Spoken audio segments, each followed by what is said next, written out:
അസ്സലാമലൈക്കും, welcome to my YouTube channel Shihana മീൻ.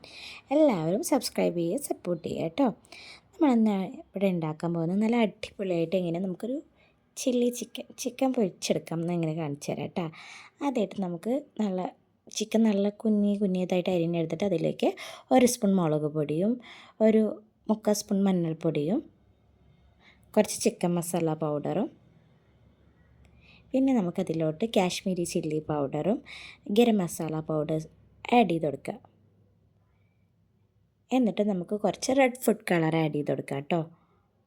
എന്നിട്ട് ഞാനതിലേക്ക് ginger garlic പേസ്റ്റിൽ ഒരു പച്ചമുളകും കൂടി കൂട്ടി അരച്ചേക്കാണ്. എന്നിട്ട് അതും കൂടി ആഡ് ചെയ്ത് കൊടുക്കുക.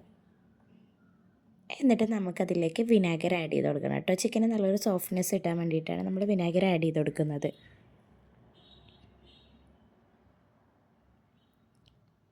എന്നിട്ട് ഇതൊക്കെ നമുക്ക് നല്ലോണം മിക്സ് ചെയ്തെടുക്കാം കേട്ടോ.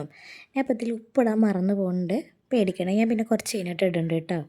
എന്നിട്ട് ഇത് നല്ലോണം മിക്സ് ചെയ്തെടുക്കും. ഒരിക്കലും സ്പൂൺ കൊണ്ട് മിക്സ് ചെയ്താൽ സെറ്റാവില്ല. നമുക്ക് കൈ കൊണ്ട് തന്നെ മിക്സ് ചെയ്തെടുക്കുക. കയ്യിലൊക്കെ ഒന്ന് കളറൊക്കെ ഒന്നാവട്ടോ. എന്നിട്ട് ഇതിലേക്ക് ഞാനൊരു 3 സ്പൂൺ കോൺഫ്ലവറിൻ്റെ പൊടി ചേർത്ത് കൊടുക്കുന്നുണ്ട് കേട്ടോ. പിന്നെ അതിലേക്ക് ഒരു 4 സ്പൂൺ മൈദപ്പൊടിയും ചേർത്ത് കൊടുക്കുന്നുണ്ട്. നമ്മൾ കോൺഫ്ലവർ പൊടിനേക്കാളും 1 സ്പൂൺ അധികം മൈദ ആഡ് ചെയ്ത് കൊടുക്കണം കേട്ടോ. നല്ല ക്രിസ്പിനെസ്സിന് വേണ്ടിയിട്ടാണ് നമ്മൾ മൈദയും കോൺഫ്ലവറൊക്കെ ആഡ് ചെയ്ത് കൊടുക്കുന്നത്. എന്നിട്ട് നമുക്കിതിലോട്ട് ഒരു എഗ്ഗും കൂടി ചേർത്ത് കൊടുക്കുക. എന്നിട്ട് എല്ലാം പാടെ ഒന്നുകൂടെ മിക്സ് ചെയ്ത് കൊടുക്കുക കേട്ടോ. നല്ലോണം മിക്സ് ചെയ്ത് കൊടുക്കുക. എന്നിട്ട് നമുക്ക് കുറച്ച് നേരം ഫ്രിഡ്ജിൽ റെസ്റ്റ് ചെയ്യാൻ വേണ്ടി വയ്ക്കാം. ഈ ചിക്കൻ നല്ല ടേസ്റ്റാണ് കേട്ടോ. ഞാൻ ഇതിൻ്റെ മുമ്പ് ഉണ്ടാക്കുന്ന അതുപോലെ ഞാനൊന്ന് ട്രൈ ചെയ്ത് നോക്കിയതാണ്. അപ്പോൾ ക്ലിക്കായി എന്നൊക്കെ പറയില്ലേ, എല്ലാവർക്കും നല്ല ഇഷ്ടമാവുന്നൊരു ടേസ്റ്റാണ് കേട്ടോ ഇതിൻ്റെ.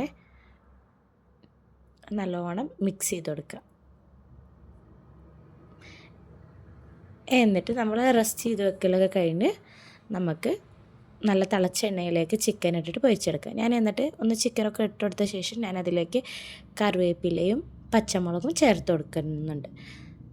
ചിക്കൻ ആയ ശേഷം നമുക്കത് കോരി മാറ്റിയെടുക്കാം കേട്ടോ. നമ്മുടെ അടിപൊളി ചില്ലി ചിക്കൻ ഇവിടെ റെഡി ആയിട്ടുണ്ട്. ഭയങ്കര ഈസി ആയിട്ടുള്ള റെസിപ്പിയാണ്. എല്ലാവരും ഒന്ന് ട്രൈ ചെയ്ത് നോക്കണം കേട്ടോ. ട്രസ്റ്റ് മീ ഗൈസ്, നല്ല ടേസ്റ്റി ആയിട്ടുള്ള ഒരു ചിക്കനാണ്. നമുക്ക് ഗസ്റ്റിനൊക്കെ പൊരിച്ചെടുത്താൽ നമുക്ക് സ്റ്റാർ ആകാമെന്നൊക്കെ പറയില്ല, അങ്ങനത്തെ ഒരു റെസിപ്പിയാണ് കേട്ടോ. നിങ്ങൾ ട്രൈ ചെയ്ത് നോക്കിയിട്ട് ഫീഡ്ബാക്ക് അറിയിക്കണം. Thanks to watching.